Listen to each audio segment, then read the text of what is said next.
Sa isang maliit na nayon, may isang batang lalaki na nagngangalang Leo. Si Leo ay mahilig magtanim pero madalas ay hindi lumalaki ang kanyang mga halaman.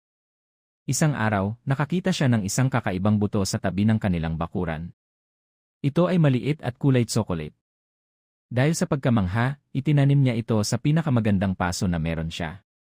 Araw-araw, binibigyan niya ito ng tubig at sinisikatan. Ngunit, kakaiba ang butong ito. Hindi ito tumutubo tulad ng ibang mga halaman. Lumipas ang mga linggo at wala pa ring nangyayari. Nagsimulang mawala ng pag-asa si Leo.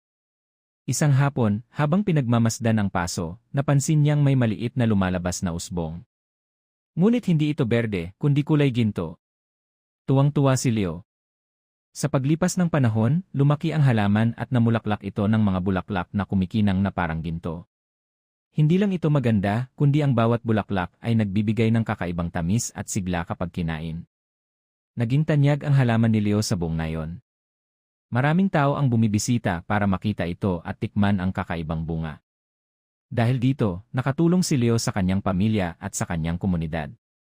Ang aral, minsan, ang mga bagay na hindi agad nagpapakita ng resulta ay hindi nangangahulugang walang mangyayari.